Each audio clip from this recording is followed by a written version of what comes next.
Medium ടേമിൽ മികച്ച return തരാൻ ശേഷിയുള്ള ഒരു ഇൻഫ്രാസ്ട്രക്ചറിലെ സ്റ്റോക്കിനെയാണ് നമ്മൾ ഇന്നത്തെ വീഡിയോ വഴി പരിചയപ്പെടുന്നത്. സ്റ്റോക്കിൻ്റെ പേര് Ashok Buildcon limited. Ashok Buildcon കഴിഞ്ഞ ദിവസം 4% ഉയർന്ന് 250 രൂപയ്ക്ക് അടുത്ത് ക്ലോസിംഗ് നൽകി. 52 വീക്ക് ഹൈ 284, 52 വീക്കിലോ 130. 7000 കോടി രൂപയുടെ മാർക്കറ്റ് ക്യാപ്പുള്ള ഇൻഫ്ര ആൻഡ് കൺസ്ട്രക്ഷൻ സെക്ടറിലെ ഒരു കമ്പനിയാണ് അശോക് ബിൽഡ്കോൺ. 6 മാസം കൊണ്ട് സ്റ്റോക്ക് 36% റിട്ടേൺ നൽകുകയും 1 വർഷം കൊണ്ട് 78% റിട്ടേൺ നൽകുകയും ചെയ്തു.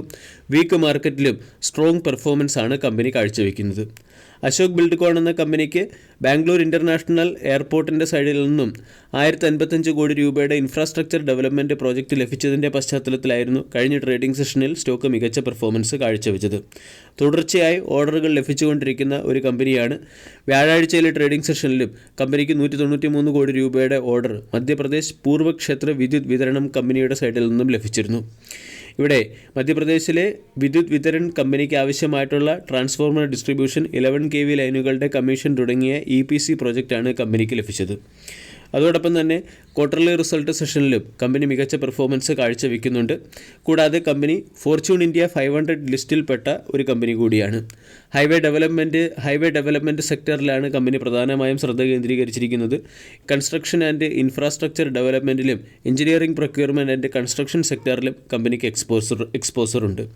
ക്വാർട്ടർലി റിസൾട്ടിൽ കമ്പനിയുടെ നെറ്റ് പ്രോഫിറ്റ് 334% വർദ്ധിച്ച് 106 കോടിയിൽ നിന്നും 462 കോടിയിലേക്ക് എത്തുകയും റവന്യൂ 15% വർദ്ധിച്ച് 2489 കോടിയായി രേഖപ്പെടുത്തുകയും ചെയ്തിരുന്നു.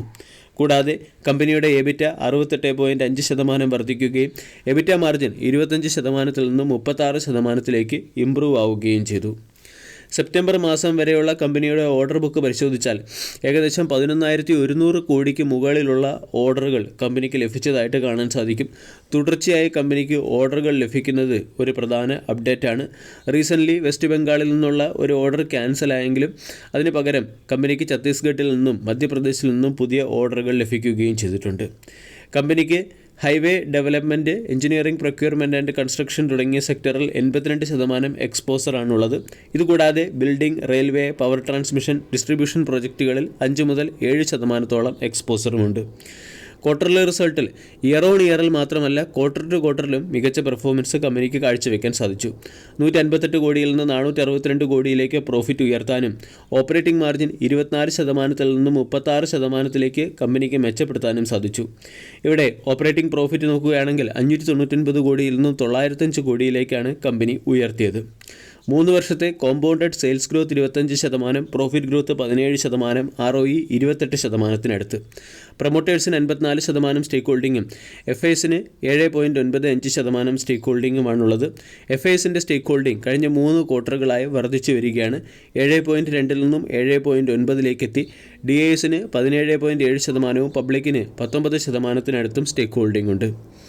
വീക്കിലി ക്യാൻഡിൽ പാറ്റേൺ പരിശോധിച്ചാൽ വളരെ സ്ട്രോങ് ആയിട്ടുള്ള വീക്കിലി ക്യാൻഡിൽ പാറ്റേൺ ആണ്. 220 സ്റ്റോക്കിൻ്റെ സ്ട്രോങ് സപ്പോർട്ടും 260 പ്രധാന റെസിസ്റ്റൻസുമാണ്. കഴിഞ്ഞ 2 മാസമായി സ്റ്റോക്ക് ഇതേ റേഞ്ചിനിടയിൽ കൺസോൾഡേറ്റ് ചെയ്യുന്നു. 220 എന്ന ലെവലിനടുത്ത് സ്റ്റോക്ക് എത്തുമ്പോൾ അവിടെ ബോട്ടം ലെവലിൽ നിന്നും മികച്ച ബൈയിങ് വരും. 260 എത്തുമ്പോൾ പലപ്പോഴും പ്രോഫിറ്റ് ബുക്കിങ്ങും വരാറുണ്ട്. 252 എന്ന ലെവൽ ബ്രേക്ക് ചെയ്യുകയാണെങ്കിൽ ബ്രേക്ക്ഔട്ട് ട്രേഡിംഗ് പോയിന്റ് ഓഫ് വ്യൂവും സ്റ്റോക്കിനെ നമ്മൾക്ക് പരിഗണിക്കാം. ഇവിടെ നിന്നും 252 നിന്നും 262, 284, ഈവൻ 300 പോലുള്ള ടാർഗറ്റുകൾ അശോക് ബിൽഡ്കോൺ എന്ന സ്റ്റോക്കിൽ പ്രതീക്ഷിക്കാവുന്നതാണ്. വീഡിയോ എല്ലാവർക്കും ഇഷ്ടമായി എന്ന് വിശ്വസിക്കുന്നു. Thank you.